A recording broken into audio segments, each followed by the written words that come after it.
देशपांडे काका बहुतेक माझ्या जन्माच्या आधीपासून अपार्टमेंटमध्ये राहत असावेत. 2 BHKचा फ्लॅट होता, ज्यात देशपांडे काका, काकू आणि त्यांचा मुलगा निखिल राहायचे. शेजारीच त्याने एक 1 BHKचा फ्लॅट घेऊन ठेवला होता, जो त्याने आता रेंटवर दिलाय. कुणाबरोबर बोलताना दुसऱ्या फ्लॅटचा विषय निघाला की काका म्हणायचे, म्हातारपणाची सोय. काळ पुढं सरकत होता. निखिल सॉफ्टवेअर इंजिनियर झाला. त्यानं त्याची लहानपणापासून असलेली मैत्रीण प्रणाली हिच्याबरोबर लग्न करायचं ठरवलं. लग्नाला अजून 6 महिने असताना देशपांडे काकांनी त्या 1 BHKमध्ये असलेल्या टेनंटला जागा सोडायला सांगितली. निखिल, तुझं लग्न झालं की तू आमच्या मास्टर बेडरूममध्ये शिफ्ट हो. आम्ही तुझ्या रूममध्ये जाऊ. नाहीतरी तुझ्या रूममध्ये डबल बेड आहेच. आणि हो, आमच्या बेडरूममधला बेड आता जुना झाला आहे. तो त्या रिकाम्या पडलेल्या 1 BHKमध्ये टाकून देऊ. आणि तुझ्यासाठी आपण नवीन बेड आणि वॉर्डरोब करून घेऊ. निखिल प्रणालीचं लग्न झालं. दोघं हनीमूनला बालीला जाऊन आले. लग्नाला साधारण महिना झाला असेल नसेल, एका शनिवारी सकाळी देशपांडे काका, काकू, निखिल आणि प्रणाली ब्रेकफास्ट टेबलवरती बोलत बसले होते. काका म्हणाले, आम्ही दोघं उद्यापासून शेजारच्या 1 BHKमध्ये शिफ्ट होतोय. म्हणजे? निखिलला काही कळलंच नाही. म्हणजे? निखिलला काही कळलंच नाही.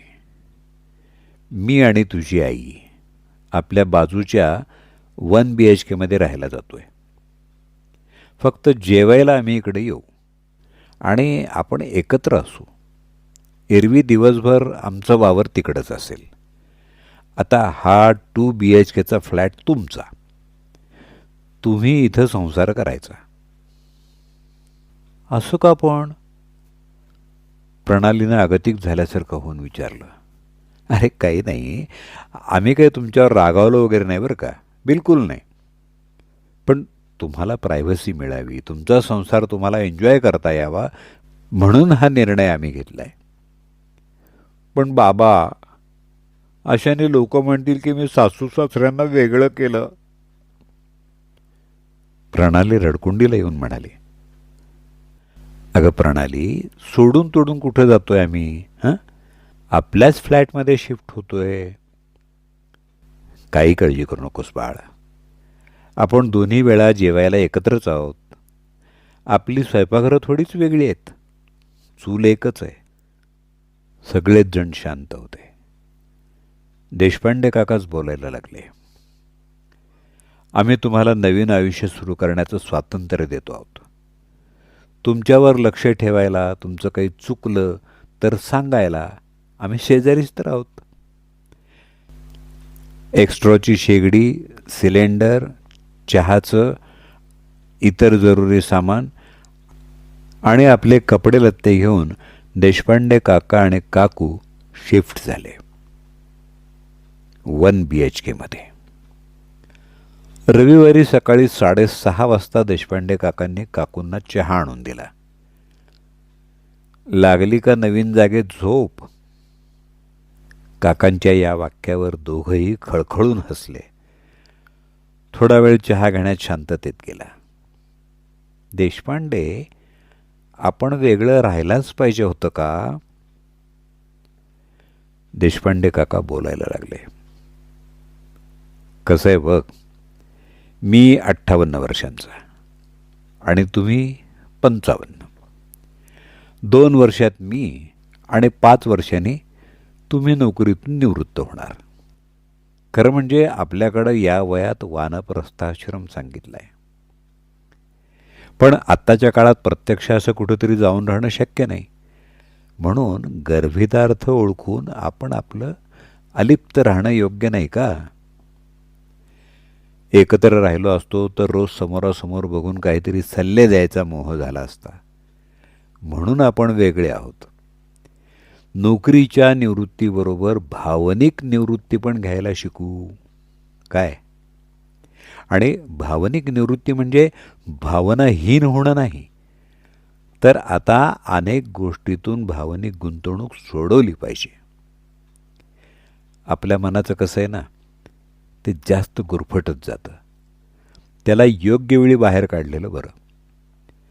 आजकालच्या मुलामुलींची जगण्याची पद्धत आणि आपली पद्धत यात जमीन आसमानाचा फरक आहे. त्यांचं ते स्वच्छंदी आणि काहीसं बेफिकीर जीवन आपल्याला आवडलं नसतं, कदाचित पाहवलंही नसतं. मुलंसुद्धा मुक्तपणे त्यांच्या इच्छेनुसार वागायला आपल्यासमोर कुचंबली असती. हे बघ, समजा त्यांना त्यांच्या मित्रमैत्रिणींना बोलावून घरी पार्टी करायची असेल, तर त्यांना प्रत्येक वेळी आपली संमती विचारावी लागणार. शिवाय येणारे तरुण लोक घरात आपण आहे म्हटल्यानंतर थोडे संकोचणार, थोडे दबून राहणार. अहो, त्यांच्यातल्या जोक्सना देखील हे मोकळेपणानं मोठ्यांदा हसू शकणार नाहीत. कशाला ऑकवर्ड करायचं त्यांना? जनरेशन गॅप आपण आपल्या परीनं सांभाळू. मुलं आपलं बघून शिकतील. आणि जरा राहू दे एकटं त्यांना. येणाऱ्या डे टू डे संकटांचा, अडचणींचा सामना करू दे. त्यांच्या वाटा त्यांना शोधू दे. प्रत्येक वेळी आपण का वाट दाखवायची त्यांना? मग असं वागलो तर त्यांना त्यांचा अनुभव कसा मिळणार? हे बघा, आपण आपल्या निखिलवर चांगले संस्कार केलेत, तसेच प्रणालीवर पण झाले असतील ना. एवढी काळजी करू नका. त्यांना मुक्तपणे झेप घेऊ द्या. फार तर काय होईल, चुकतील, धडपडतील. मग त्यावेळी आपण आहोतच की सांभाळायला. 28-30 वर्षांचे आहेत, मॅच्युरिटी नक्कीच आहे. आणि कमी असेल तर येईल. शेवटी लग्न केलंय त्यांनी, त्यांनाच सगळं हँडल करता आलं पाहिजे ना. परत एक शांतता पसरली. मॅडम, आणखीन एक चहा घेणार का? देशपांडे काकांनी परत दुसरा चहा करून आणला. आणि मला सांगा सासूबाई, सुनबाईंना त्यांच्या माहेरची आठवण येणार. त्या रोज त्यांच्या आईला फोन करणार, आईला काही सल्ले विचारणार. मग अशा वेळी तुमच्याऐवजी त्यांचा सल्ला ऐकला, ज्यात काहीच गैर किंवा चुकीचं नाही आहे, पण ते तुम्हाला चालेल का? म्हणून म्हटलं आपण भावनिक निवृत्ती घ्यायला हवी. तुम्ही ही पाश्चिमात्य लोक कशी वागतात ते बघा. त्यांच्याप्रमाणे आपल्याला वृक्ष व्हायचं नाही, पण योग्य वेळी वेगळं होऊन ते सणाला, उत्सवांना, अडचणींना एकत्र असतात. देशपांडे काकांच्या या बोलण्यानं काकूंचे बरेच गैरसमज दूर झाल्याचं त्यांच्या तोंडावरून दिसत होतं. सगळं बोलणं झाल्यावर त्या उठल्या आणि घड्याळाकडे बघत म्हणाल्या, अगं बाई, 8:30. सकाळी उठून तुम्ही बोलत बसलात आणि मला आंघोळीला उशीर केलात. काकांनी हसत हसत त्या दिवशीचा पेपर उघडला. त्यांनी घेतलेल्या निर्णयाची त्यांना खात्री झाली होती. 8:30 हा आंघोळीला उशीर असेल तर निखिल आणि प्रणाली अजून झोपले होते. ती शांतता जाणवत होती. मग एकत्र असतो तर काय झालं असतं? नुसत्या विचारांनीच काकांना परत एकदा हसायला आलं.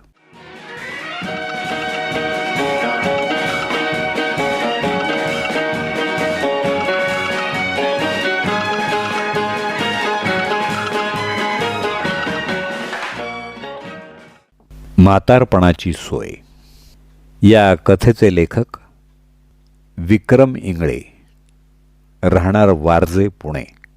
अभिवाचक दत्ता सरदेशमुख.